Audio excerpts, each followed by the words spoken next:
Bismillahirrahmanirrahim. Assalamualaikum warahmatullahi wabarakatuh.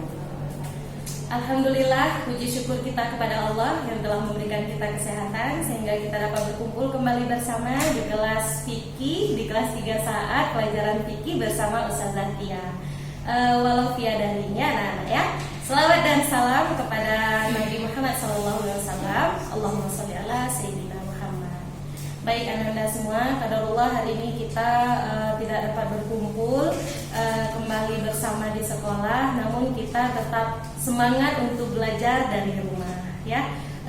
Seperti biasa sebelum memulai pembelajaran, mari kita istighfar dulu. Istighfar 3 kali.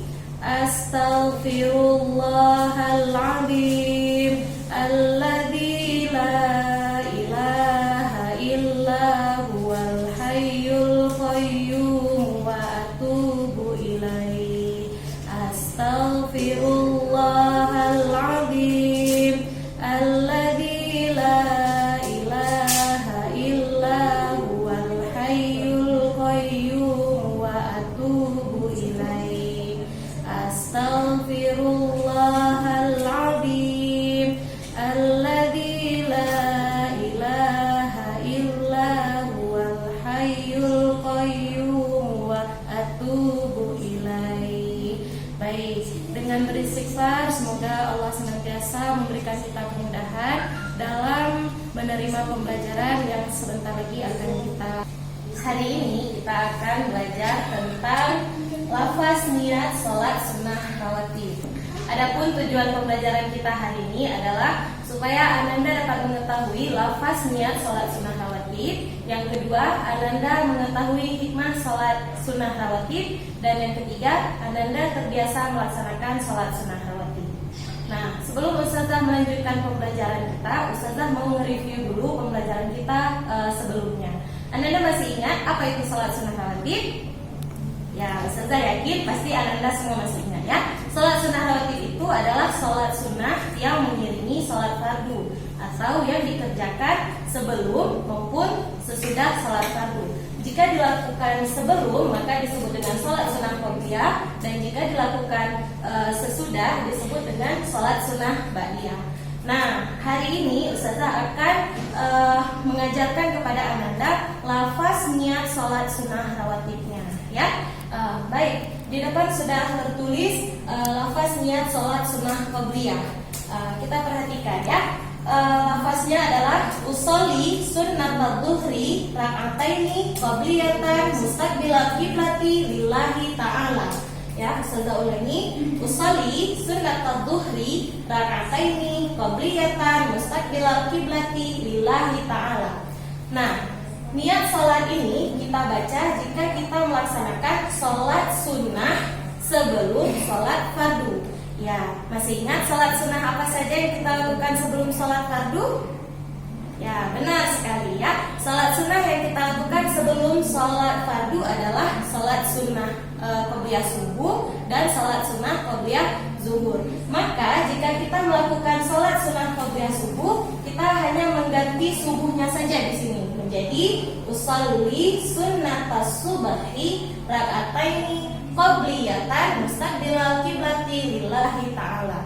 Yang artinya sengaja saya melakukan sholat sunnah zuhur, sholat sunnah sebelum zuhur 2 rakaat menghadap kiblat karena Allah Ta'ala.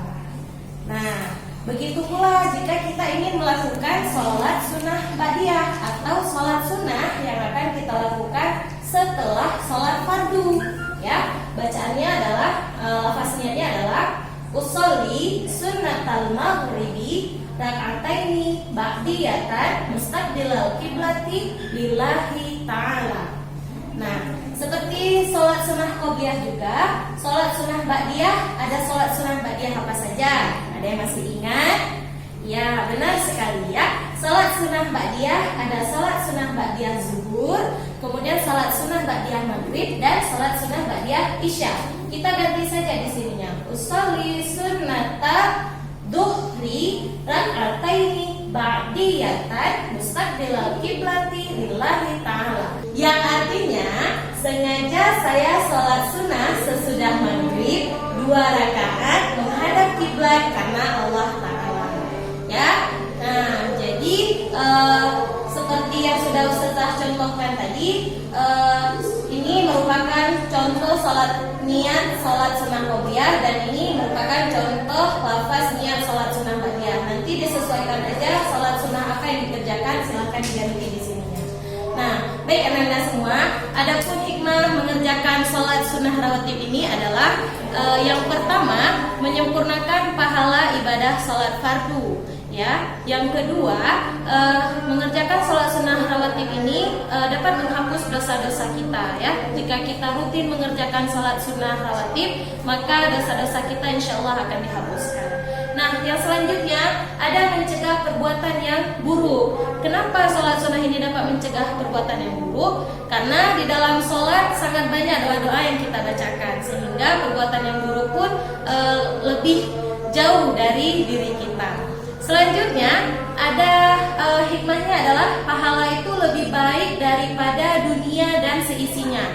Nah, ini sholat sunnah apa? Ya, sholat sunnah apa yang dijanjikan pahalanya lebih baik daripada dunia dan akhirat? Sholat sunnah yang dimaksudkan adalah sholat sunnah fajar yang dilakukan ketika subuh, sebelum subuh. Ya, kemudian dengan melakukan sholat sunnah rawatib juga kita dapat rahmat dari Allah. Dan jika rutin mengerjakan sholat sunnah, Allah akan membangun sebuah rumah di surga untuk kita. Ya, jadi sangat banyak hikmah jika kita rutin melaksanakan sholat sunnah rawatib. Nah, pembelajaran kita cukup sampai di sini. Ustazah sudah menyiapkan LKS dan materi yang nantinya akan Ustazah kirimkan via WA kepada orang tua kalian. LKS-nya adalah sudah ada tabel pelaksanaan sholat sunnah ini ya, ya. Nanti ini dipraktekkan. Jadi setiap sholat lafaz niatnya dibaca, kalian praktek sholat, kemudian sholat apa yang sudah dilakukan dicentang. Nah, itu dikerjakan mulai hari ini sampai hari Selasa depan. Yang kemudian insya Allah pada hari Rabunya kalian boleh bawa ke sekolah supaya Ustazah periksa ya.